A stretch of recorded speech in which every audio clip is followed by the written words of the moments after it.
पसरले। बातमीपत्रामध्ये पावसासंदर्भातल्या काही महत्त्वाच्या बातम्या जाणून घेऊयात।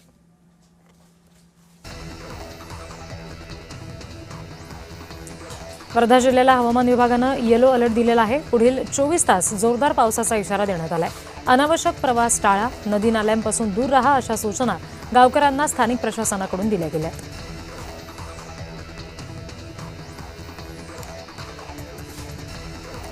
नाशिक जिल्ह्यातील संततधार पावसामुळे यंदाच्या पावसाळ्यात प्रथमच गंगापूर धरणातून विसर्ग सुरू करण्यात आलाय, तर दारणा धरणातून 1100 क्युसेकनं विसर्ग सुरू आहे।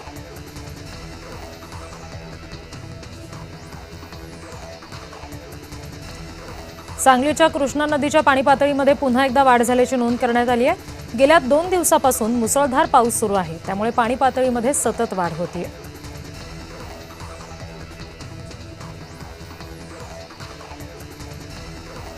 वाशिम जिल्ह्यामध्ये 4 दिवसापासून रिमझिम पाऊस सुरू आहे। या पावसामुळे खरीप पिकांना संजीवनी मिळालेली आहे आणि त्यामुळे शेतकरी वर्गामध्ये समाधानाचं वातावरण आहे।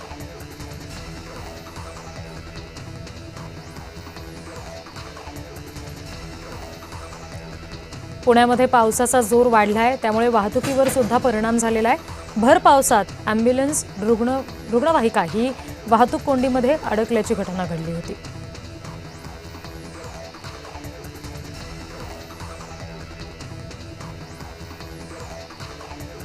साताऱ्यातील कण्हेर धरणाचे 2 दरवाजे उघडलेत। 1000 क्युसेक पाण्याचा विसर्ग सुरू आहे। वेण्णा नदीपात्रामध्ये पाण्याचा विसर्ग सुरू केला गेलाय।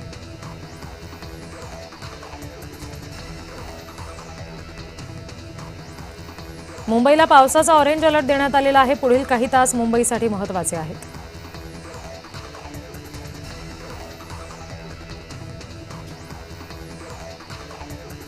गोंदियामध्ये जिल्ह्यातील काही भागात संततधार पाऊस आहे। धान पिकांना संजीवनी मिळाली आहे। धान रोवणीला वेग आलाय।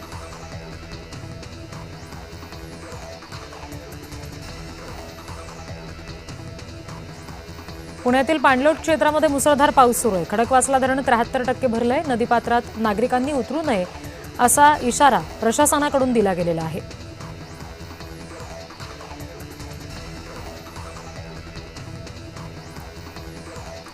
हिंगोलीमध्ये 10 ते 12 दिवसाच्या प्रतीक्षेनंतर पावसानं पुन्हा दमदार हजेरी लावली। मागील 24 तासात जिल्ह्यात सरासरी 2.8 मिलीमीटर पाऊस नोंदवला गेलाय।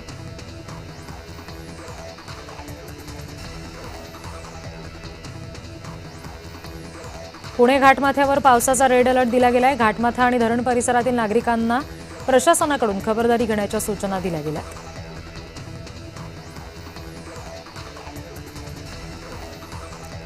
संभाजीनगरमध्ये अनेक भागात पावसानं दमदार हजेरी लावली। या पावसामुळे बळीराजाला मोठा दिलासा मिळालाय।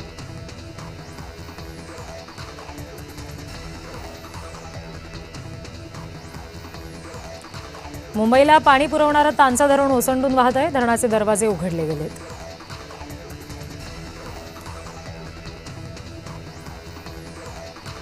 वर्धा जिल्ह्यामध्ये अखेर वरुणराजानं हजेरी लावली। कानगाव, अल्लीपूर, वडनेर, मोझरी परिसरामध्ये पाऊस पडलाय।